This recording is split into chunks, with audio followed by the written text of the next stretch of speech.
Hi, Geminis. First of all, let me just talk a little bit about here. I feel like some of you are going to be having some very, very tremendous, strong attraction to another person, and I feel like it's in the workplace. Okay, so it's in it could be like a client, I'm sensing. It could also show up as somebody that you're collaborating with, somebody that could even be managing you or bringing in clients for you, or is like a representative that that speaks on your behalf. So I feel like there is a very, very strong sense of like being attracted to, being pulled, and being really smitten by another person. So I feel like it's showing up here as a very, very solid relationship that can be formed from this. But for those of you who are, you know, attached and you're not in a position where you can pursue this, I feel like it's going to be posing as a temptation for you, a source of temptation. And I don't feel it being confined to just, you know, the end of December. I feel like it's going to drag on into 2018 as well. So this is something I want you to be a little bit careful about, because I feel like you're not feeding into it. And then even for those of you who are single, you're also anticipating the consequences. You know, you're thinking like, oh, I'm professionally linked up with this person. I don't want to ruin that professional connection, or I don't want to ruin my reputation, or I don't want to things to get weird. And so you're approaching this in a very methodical manner, and you're not jumping the gun, you're not jumping right in, you're not rushing in. So I feel like some of you, even if you're single and you have this really strong attraction to another person, you're not jumping the gun, which is good. So I feel like you want to sit with this and you want to mull it over.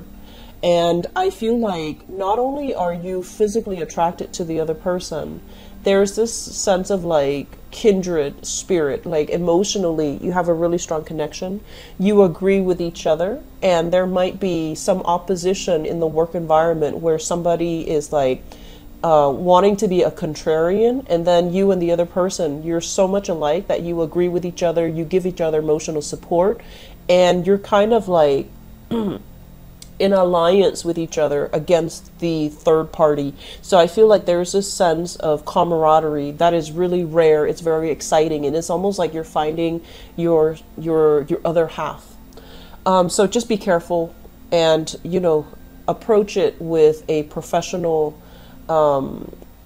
approach it with in a very professional manner, and don't do anything that you would regret. Okay.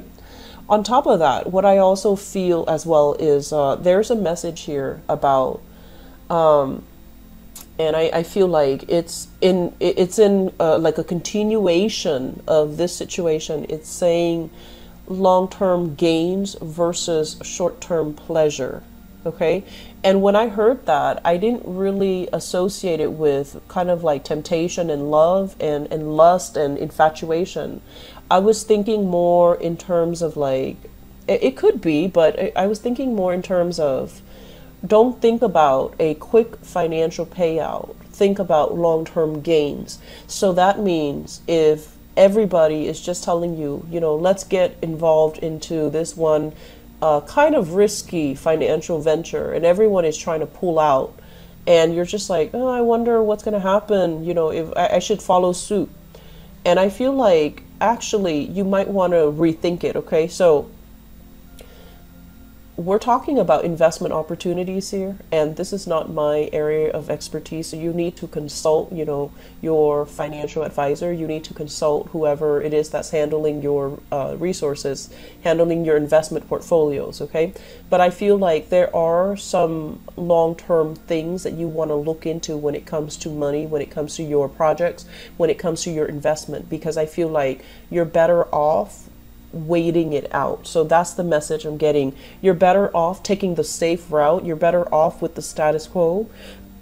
Excuse me. And you're better off keep as you were, like keeping as you were, rather than, you know, doing a 180 change of direction, because I don't feel that that's going to bode well for you. And I'm getting as well a message here to really, you know, getting enough rest, getting enough R&R, getting enough just time to yourself so that you're not influenced by other people as to what they want, when they want to get together.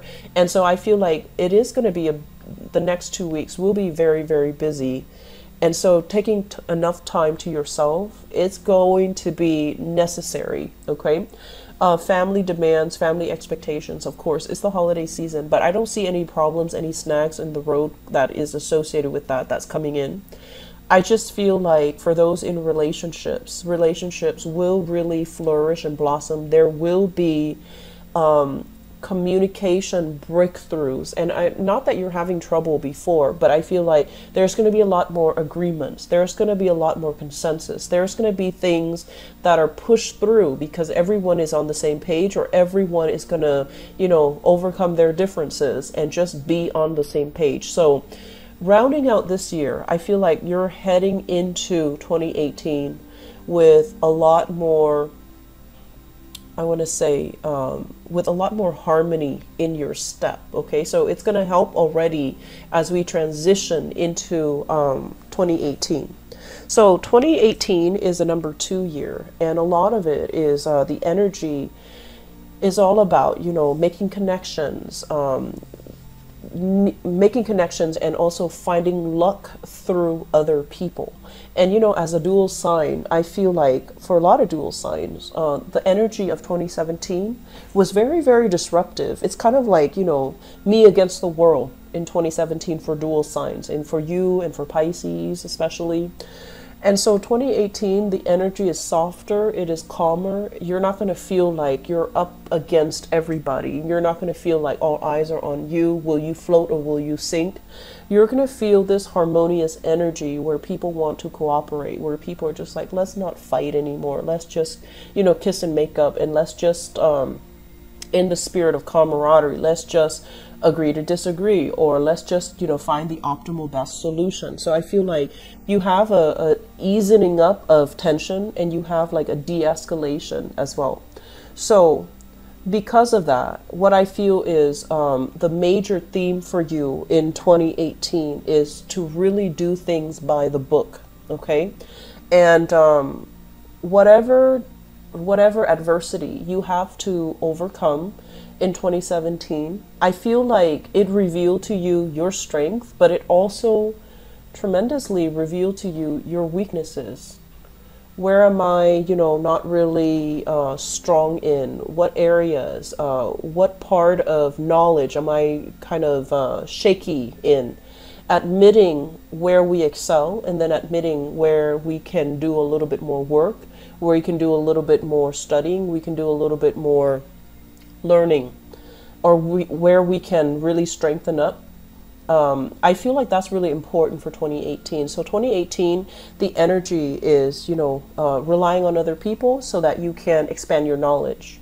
Finding, you know, people that are able to approach things in a more, I want to say, they're not so biased that they only see things from their perspective, but they're like well-rounded.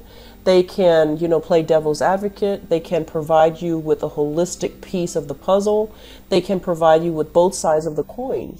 And so you're going to come into opportunities where you meet people like that. And it's also urging you to be a little bit more dualistic, but to also, you know, really figuring out, you know, what are my strengths, what are my weaknesses, and if I have weaknesses, what can I do to fortify these things and make them into strengths? Okay, like what can I do to mitigate them, what can I do to enhance them, or what can I do to compensate in a healthy way? So 2018 for you guys, I feel that it's also a year of, you know, learning and self-improvement, and at the same time it's like really being honest with ourselves and figuring out that, okay, what can you realistically learn from other people who are experts in their field? What can you take away from everybody around you? Like they're there for a reason, and they're very logical, and everyone is, you know, the year of opposition is over. Now everyone is wanting to work and build things. So let's not be contrarian. Let's try to, be diplomatic. Let's try to be harmonious, and let's just try to get our hands dirty and work and build things. So I feel like team building. I feel like that sense of camaraderie, that sense of harmony with the people that you're around, try to maintain that. That's going to be the crucial challenge for 2018. So I feel like it's really in your best interest to kind of like not take the lead and let others kind of step up, okay? I hope the messages resonate, and I hope it is helpful for you guys. I wish you guys the best and have a very wonderful holiday season with your loved ones, your family, okay? I'll be back for January. Take care.